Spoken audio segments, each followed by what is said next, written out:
तो आज मैं आपको एक अनोखी रहस्यमय कहानी सुनाऊंगा। अगर आप चैनल पर नए हैं तो अभी सब्सक्राइब कर ले, क्योंकि यह मेरा दूसरा नया चैनल है।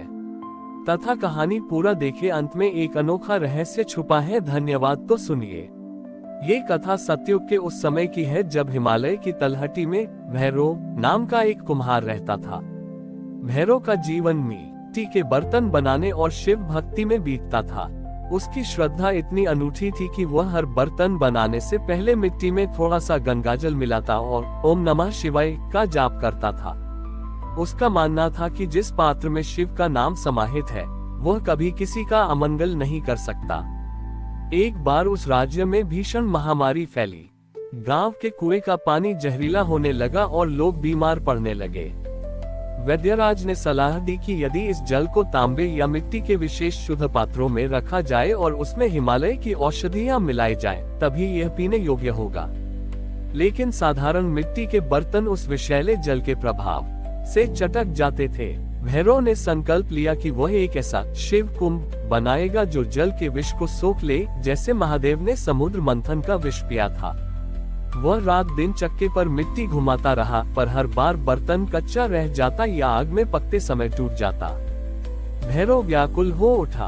उसने अपनी झोपड़ी के बाहर एक मिट्टी का शिवलिंग बनाया और प्रार्थना की, प्रभु, यदि आपकी सृष्टि प्यासी है तो मेरी इस कला का क्या मूल्य। मुझे वह अग्नि प्रदान करे जो इस मिट्टी को अमर बना दे। उसी रात एक धुनी रमाने वाले सन्यासी उसकी झोपड़ी पर आए।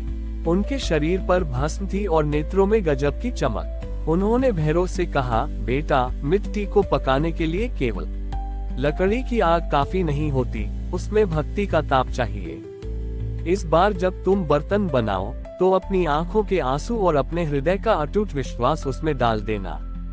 भैरव ने वैसा ही किया। उसने अपनी सुध बुद्ध खोकर महादेव के ध्यान में डूबकर एक बड़ा सा घड़ा बनाया। जब उसने उस घड़े को आग की भट्टी में डाला तो पूरी भट्टी से नील बड़ी ज्वालाएं निकलने लगी। सुबह जब उसने घड़ा बाहर निकाला तो वह मिट्टी का नहीं बल्कि गहरे नीले रंग के नीलम पत्थर जैसा चमक रहा था। उस शिव कुंभ में जैसे ही गांव का जल डाला गया, वह जल शीतल और रोगनाशक हो गया। जो भी उस जल को पीता वह स्वस्थ हो जाता। राजा ने जब ये सुना तो उसने भैरव को स्वर्ण मुद्राएं देनी चाहिए, पर भैरव ने उन्हें अस्वीकार कर दिया। उसने कहा, ये कुंभ मेरा नहीं, महादेव की करुणा का है। तभी वह सन्यासी फिर प्रकट हुए और अपने असली रूप में आए। वे स्वयं महादेव थे। महादेव ने कहा, भैरव, तुमने मिट्टी को अपनी ममता से सींचा और मेरी भक्ति की अग्नि में तपाया। अब से तुम सिद्ध कुम्हार कहलाओगे। तू महारी बनाए मिट्टी की मूर्तियां और पात्र जहां रहेंगे, वहां कभी दरिद्रता और रोग का वास नहीं होगा। आज भी माना जाता है कि मिट्टी के पात्रों में पानी पीना स्वास्थ्यवर्धक है, क्योंकि उनमें महादेव की वही सौम्यता और पृथ्वी की शक्ति समाहित होती है। ये कहानी हमें सिखाती है कि जब हम अपने कार्य को सेवा मानकर ईश्वर को अर्पित कर देते हैं तो साधारण मिट्टी भी पारस बन जाती है। भैरव के उस शिव कुंभ की ख्याति जब दूर दराज के राज्यों तक पहुंची तो वहां के एक लालची तांत्रिक कालकेतु की दृष्टि उस दिव्य पात्र पर पड़ी। कालकेतु चाहता था कि वह उस कुंभ को चुरा ले और उसके चमत्कारी जल का उपयोग करके लोगों को अपना गुलाम बना ले।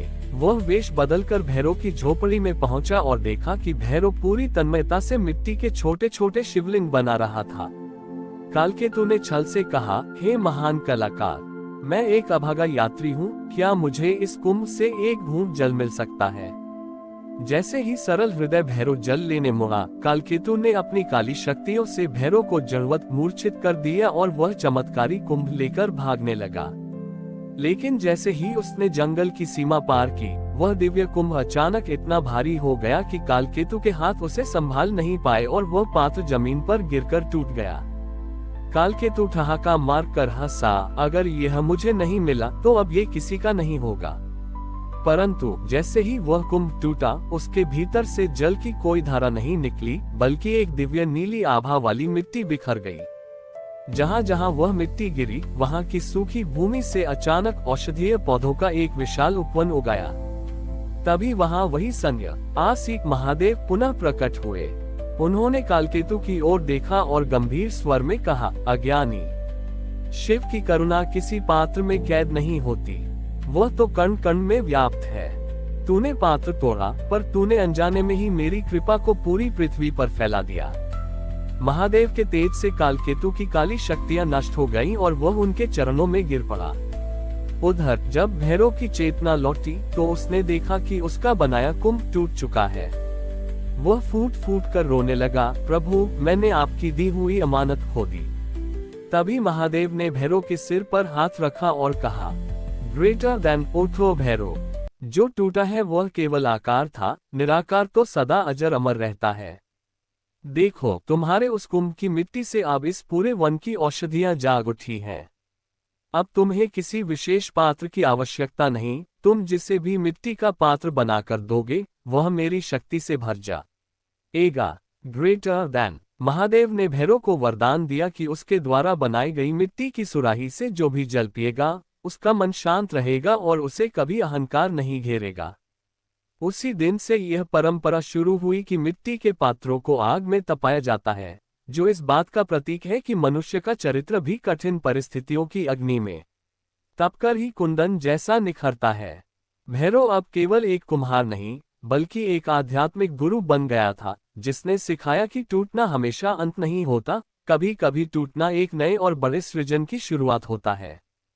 हमारी और भी आध्यात्मिक एवं अनोखी कहानियां देखने के लिए हमारे चैनल पर जाएं तथा धार्मिक एवं पौराणिक अनोखी कहानियां हमारे चैनल पर है। कृपया जाके देखें तथा हमारे चैनल को सब्सक्राइब करके रखें और वीडियो लाइक जरूर करें। धन्यवाद।